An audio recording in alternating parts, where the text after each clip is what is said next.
So guys, it was a 3-0 win, and what was I saying? All along, including in my preview video, by the way, rotate, rotate, rotate. And thankfully, we did rotate, and we got a reaction. 6 shots on target, 25 shots, and it doesn't really matter about the opposition. I know some of you guys are moaning about it.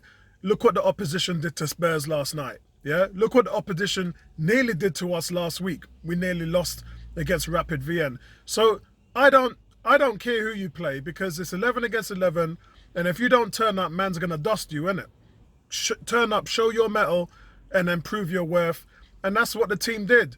And I'm really grateful for all the changes, because we got to see, again, some highlighted players and quality in our ranks. Cedric Soares, number 1. What a player.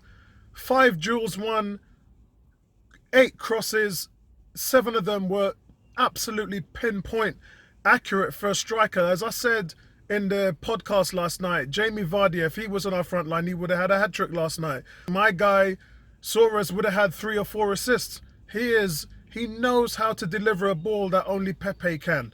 And when you see him from those positions, we just don't see enough penetration in the back line. Look, you can pass till you're blue in the face.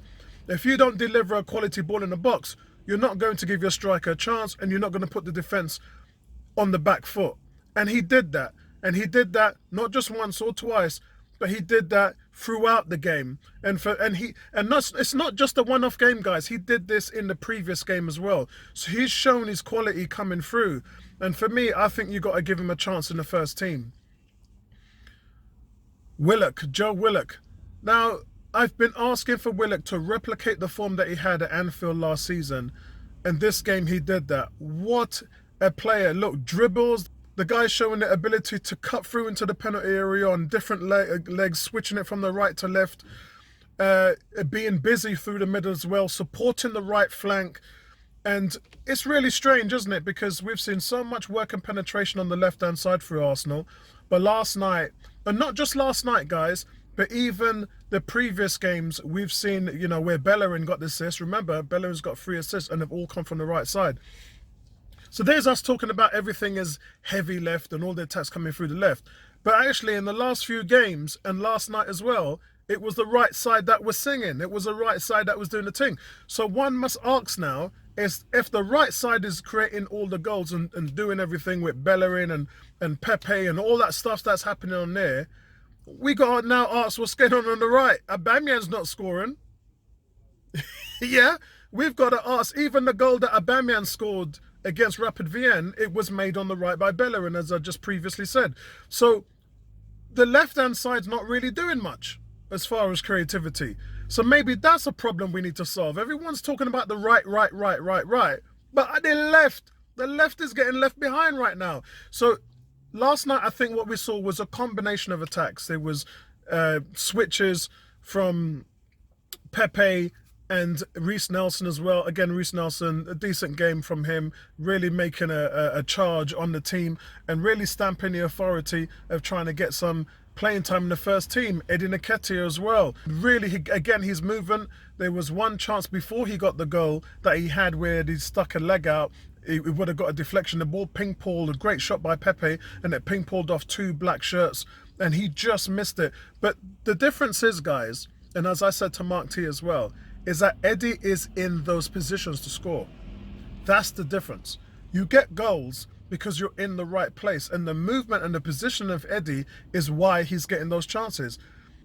Against Leicester, we didn't see Lacazette in those chances. And I don't want to take anything away from Lacazette, because I believe that headed goal that they gave was a good goal and he should have scored. And that would have been his 4th goal this season, which is leading the team. But I think right now, I think you're just going to get more consistency from Eddie.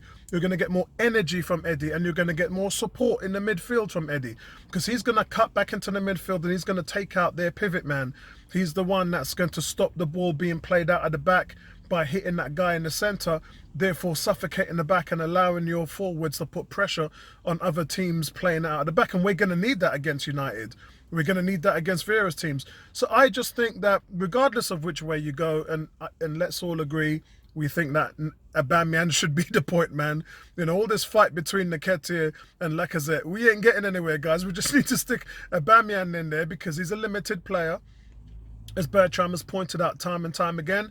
And if he's a limited player, then you just want him to cut down on what you're asking him to do. Yeah, cut down on him being creative and just say to him, look, boy, get the ball, get into position to score, get the ball at your feet, and then slam it in the back of the net. That's all we're asking you to do. And he really needs to score on Sunday against Man United. He really has to switch it on. Because when I look at what's going on around the league, man's getting left for dead. Yeah? There's no two ways about it. Aubameyang is getting left for dead.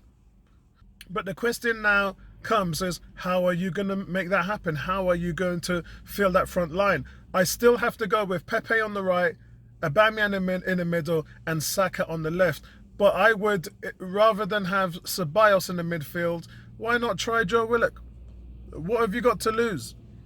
And if it doesn't work after 60 minutes, then you can put on Ceballos. You got nothing to lose. Or you can put Ceballos on for an hour, and if he ain't done nothing, then just switch it then. But what you can't afford to do is wait until the 80th minute to make substitutions. That has to change. There's no two way. You can't carry on doing. There's only so much the players can do. But in terms of the management, yeah, and the coaching, if you guys ain't up in your game with your formations and your team sheets and the tactics, it's not going to help the players. Winning is about a synergy of all these different things coming together. And you need to find that now, because we haven't really had a game outside of this one last night and Fulham that we've been shining. And I get the quality of the opposition that hasn't been that great.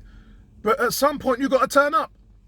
And you ain't beating any of the big teams. You ain't beaten Man City. You ain't beaten Liverpool. You haven't beaten Leicester City. You haven't beaten none of these teams. So now you got Man United. You got something to prove. Because my video defending Arteta was based on the fact that his record against a top 6 team is superior. It's 44% against Emery's 17%. So where's that 44%? Let's see some of that 44%. Let's see you taking points off the top teams. Yeah? I'm going to leave it right there, guys. See you guys tonight on the Premier League show at 10 o'clock, where we're all going to be talking about what's going on in last week's results. And yeah, a few shock ones in there. And but that's it from me, guys. I'll speak to you later. See you then. Nice one. Right back at you.